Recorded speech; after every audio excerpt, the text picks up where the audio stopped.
马威卡有一个问题，就是只有圆环伤害算元素战绩，用摩托撞人倍率虽然是写在元素战绩里的，但是它算平 A 和重击，所以很多武器特效里关于元素战绩的加成，摩托撞人是享受不到的。那么这期我们就来盘点一下马威卡适配的武器和它们的细节。首先呢，要开除掉专武，毕竟是专武嘛，挑不出毛病。那么5星武器里面，同样来自于玄牧人的基尼奇的这把专武，在基础数值上和专武差不多，吃满 buff 之后和专武不相上下，但是问题就是绑定了燃烧和猎绽放，如果去融化赛道里，那就是被专武爆的渣都不剩。所以适用的场景呢，就是像辅助基尼奇打猎征战之类的，那么它就很好用。但是都辅助基尼奇了嘛，这把武器它不应该是给基尼奇用才对吗？不能老是抢基尼奇的武器啊，属于数值很硬，但是赛道偏门。接下去大小姐纳维亚的裁断，这把武器呢5星中档，高白值，给暴击还给攻击力，可惜的是特效里关于结晶盾的增伤难堪大用。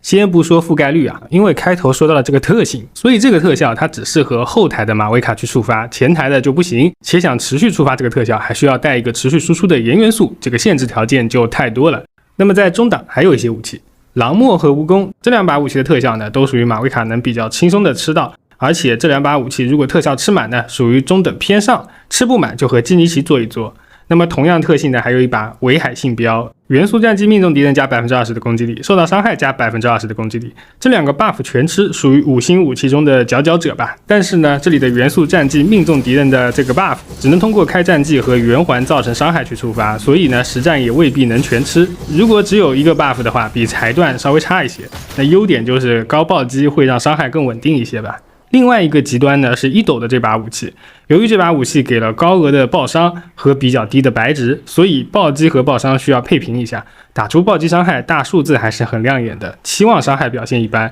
除了白值低以外呢，主要还吃亏了一个特效，虽然说这个特效呢其实也用得上，但是用的地方就不太对。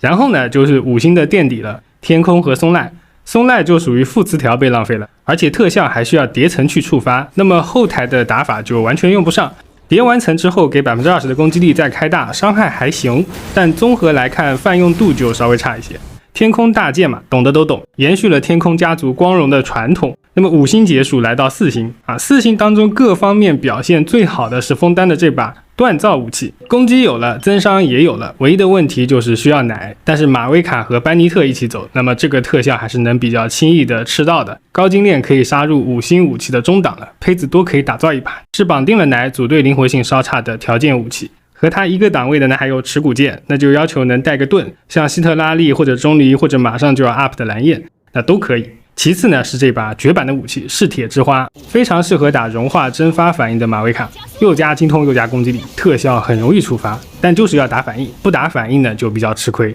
那么接下去是聊聊棒，相比前两把武器有一些限制条件，这把武器呢就各方面都很均衡，毕竟是要花钱的，挑不出缺点，就是数值给的比较少。然后是两把特点非常明显的武器，一把是大招流为主的恶王丸，另外一把是后台挂机流为主的纳塔锻造撼地者。这两把武器呢在自己擅长的领域都还不错，但缺点就是赛道锁死。恶王丸是按照元素能量来算增伤的，马威卡没有元素能量，特效少说砍个 25% 吧。想解决这个问题呢，这把绝版武器咸猪海皇能帮你忙，也是大招流，但是老玩家专属。撼地者的这个特效呢就只有圆环可以享受到加成，上面说过了，所以这几把武器呢属于换了赛道就不行的武器。再往下走，极霸剑属于4星的中档分水岭，但也绝版了。再往下的话，像什么马海拉的水色、视作古华还有黑岩，表现就不尽如人意了。好的，那么本期的盘点呢就到这里，愿大家都能选到自己趁手的武器吧。我是提瓦特地理，我们下期再见。